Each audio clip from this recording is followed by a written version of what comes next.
Bonjour, chers amis. Saludo, querido amigo. Ce matin, je vais vous parler de la Guadeloupe à partir de l'île, à partir de la ville de Moule, spécialement au baie du Moule. Hoy quiero hablar con vosotros especialmente de la Guadeloupe en la ciudad de Moule. J'aimerais partager avec vous sur la prière.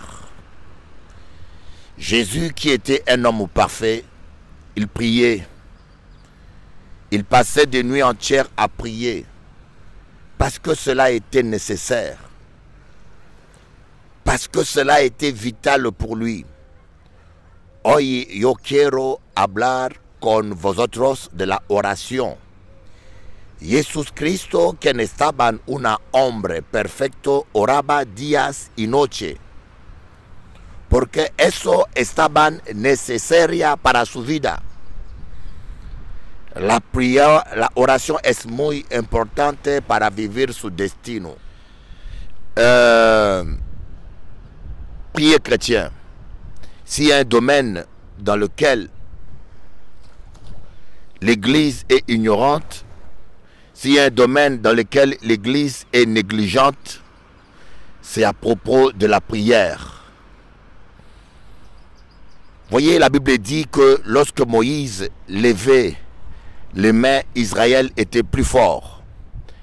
Et lorsque Moïse baissait les mains, Amalek était plus fort. Si hay una área espiritual que la iglesia no respeta, es la oración. Hoy en mucha iglesia la gente canta más que ora.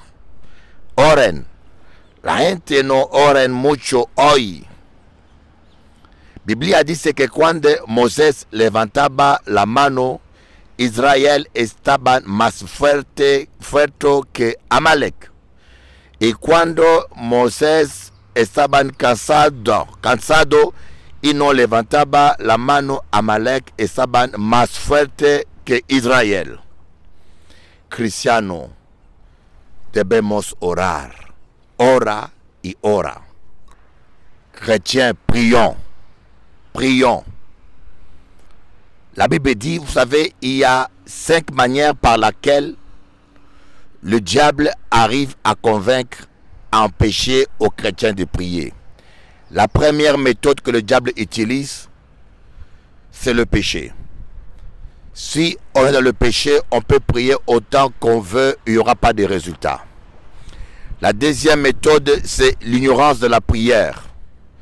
Le fait que nous ignorons la prière, nous ne prions pas. La troisième stratégie, c'est le manque de foi dans nos prières. Il y a des gens qui croient que leurs prières ne sont pas exaucées, que c'est la prière du pasteur qui est puissante. Mais la Bible dit que Élie était un homme de même nature que nous. Il pria avec instance et il n'a pas plu. Voyez? Et la quatrième méthode, c'est la désorientation de la prière. Des fois, nous prions mal sans révélation, nous prions dans la chair et on ne voit pas le résultat. Et la cinquième méthode, c'est l'empêchement à la prière. Des fois, le fait que nous mangeons trop, nous manquons de sobriété, nous ne prions pas. Ou des fois, le diable met une fatigue spirituelle ou un démon vient nous fatiguer pour nous empêcher de prier. Hay 5 maneras, metodología con la cual Satanás intenta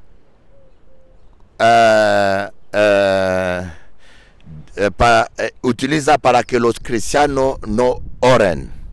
Primera metodología es la ignorancia.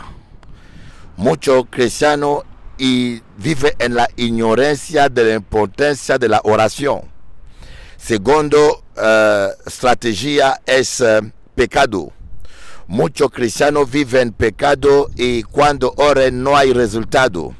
Tercero razón es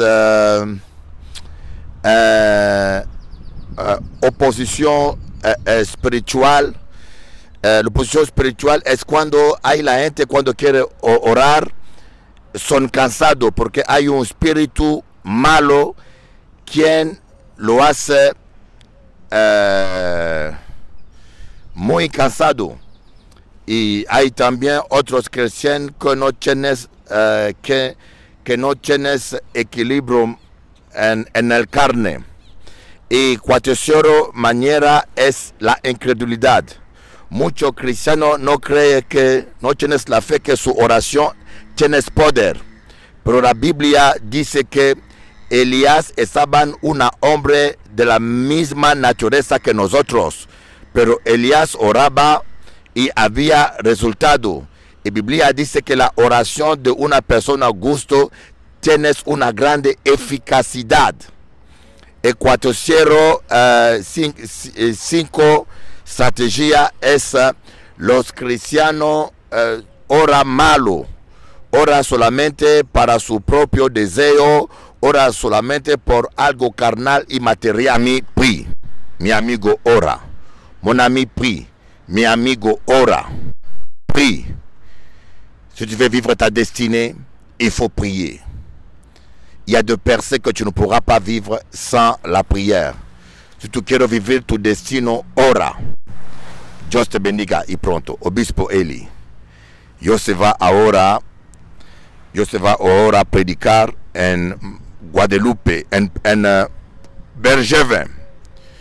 Esta mañana temprano yo predicaba en mi primer culto en la iglesia du Mol a las 7 de la mañana, y ahora yo voy a predicar a las 11 a la iglesia de Bergevin.